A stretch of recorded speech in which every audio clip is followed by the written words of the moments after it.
Bonjour Madame, Messieurs, bienvenue à suivre cette actualité internationale sur Kivu Morning Post. À la une, de passage à Paris, Martin Fayoulou a accordé un entretien à Jeune Afrique. L'opposant réclame toujours un dialogue inclusif avec Joseph Kabila et Corneille Nangaa. Il annonce aussi une manifestation le 15 septembre contre tout projet de changement de la Constitution. Martin Fayoulou estime que Félix Tshisekedi a violé la Constitution et demande sa démission. On a demandé la démission de M. Félix Tshisekedi parce que lui, il est allé en rébellion contre la loi fondamentale. L'article 64 est très clair. Tout Congolais a le devoir de faire échec à tout individu ou groupe d'individus qui veut prendre le pouvoir par la force et ou qui gère le pays en violation de la Constitution. Donc il a violé la Constitution.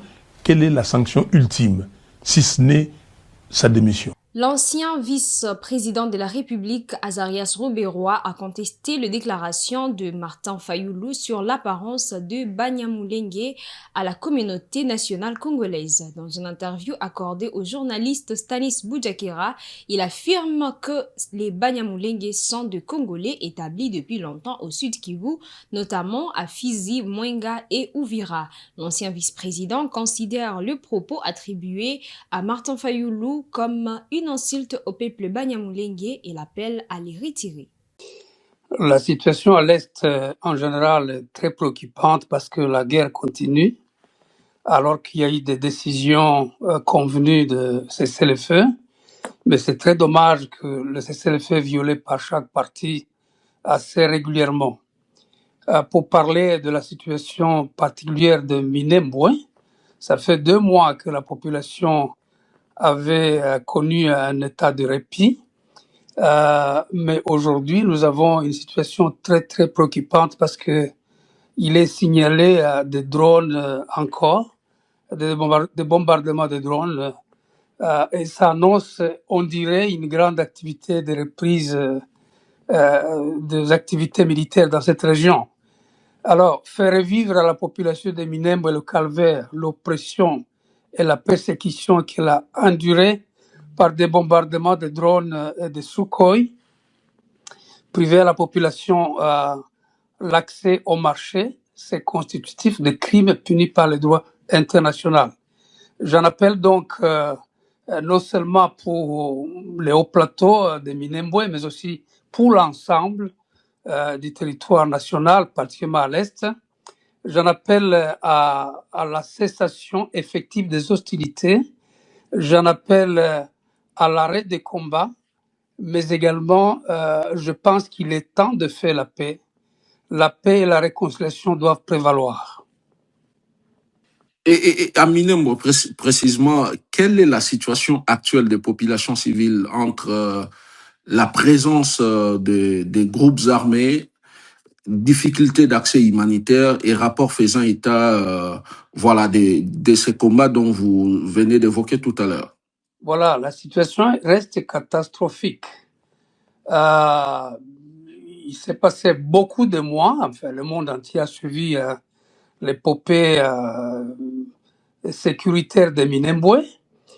Les maisons sont détruites. J'ai même insisté pour qu'il y ait des investigations, donc une enquête internationale.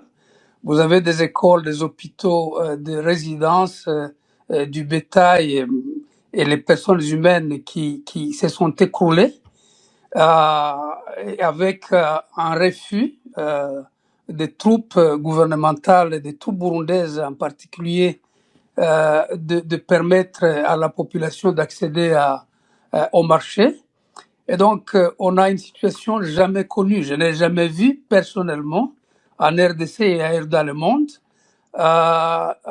des forces gouvernementales qui ciblent pendant des mois et des mois sa propre population. Les troupes burundaises, on peut comprendre qu'elles sont étrangères et qu'elles n'ont pas ni la compassion ni l'obligation de protéger une population locale.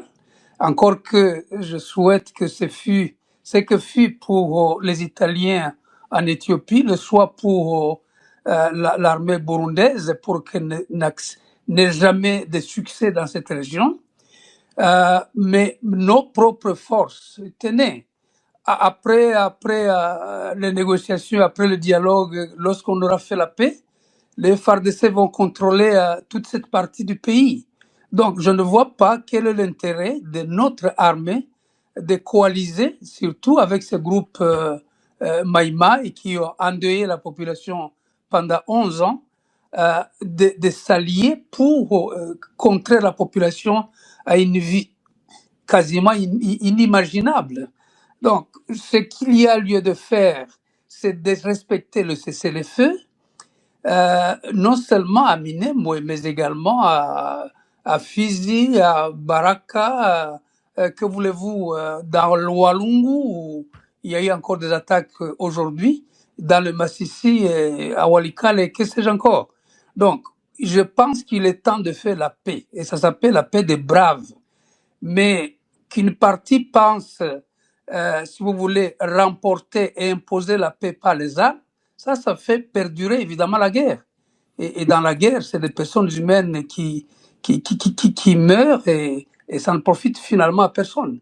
Paul Biya est rentré à Yaoundé le 20 août 2026 après 74 jours d'absence.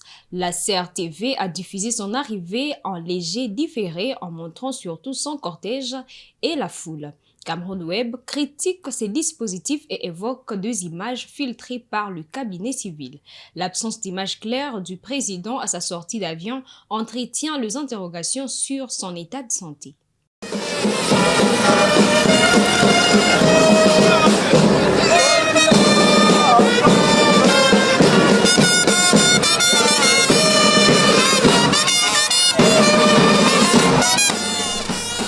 Les rues de la capitale vibrent au rythme d'un événement particulier, le retour au Cameroun du président de la République Paul Biya.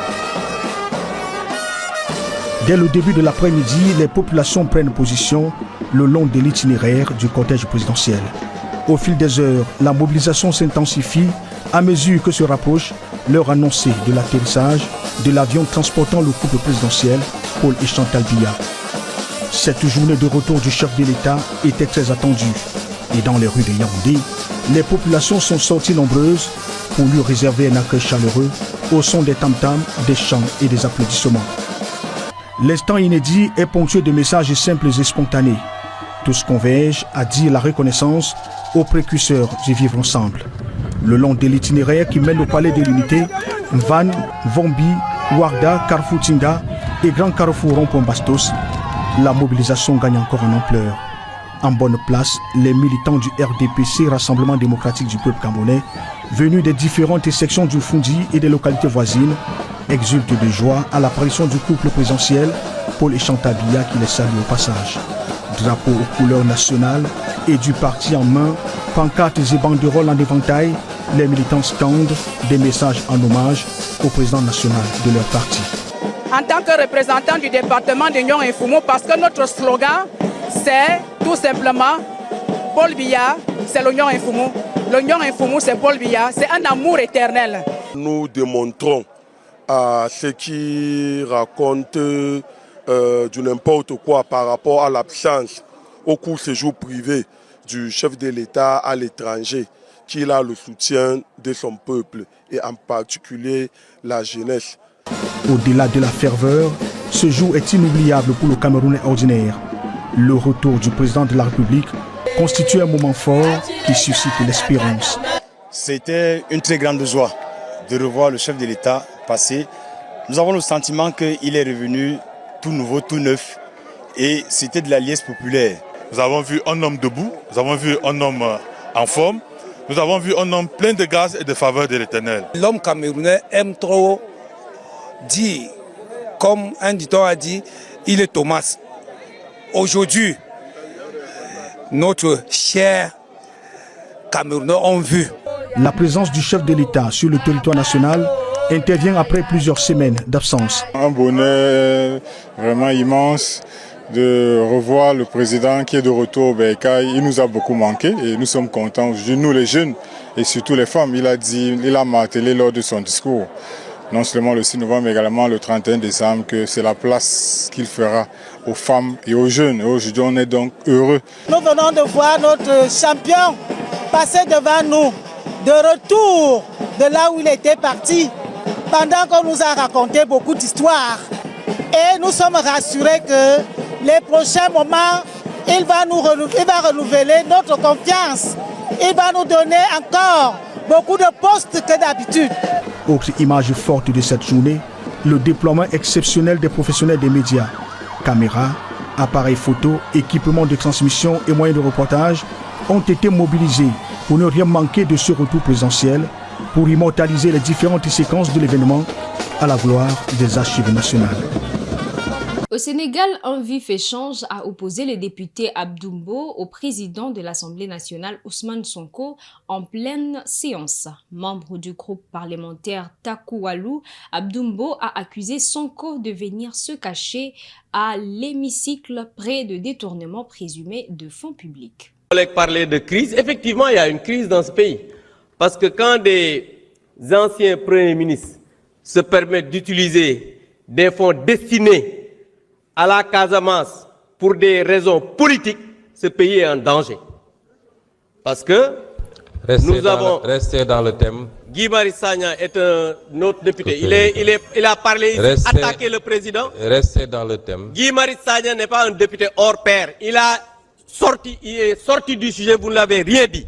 Donc je dis bien que dans ce pays, il faudrait qu'on comprenne que nous avons un pays en danger. Restez dans le thème. Parce que, comme je vous l'ai dit, vous quittez le pupitre. Restez dans le thème où vous quittez le pupitre. Je dis, je ne souhaiterais pas que vous le quittiez de la même manière que la dernière fois. On ne peut pas,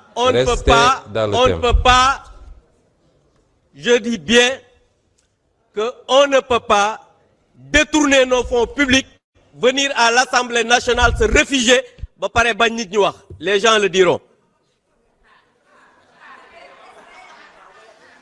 Fin de cette actualité internationale, Madame, Messieurs. Merci à vous de nous avoir suivis du début à la fin. Restez connectés pour des prochaines actualités.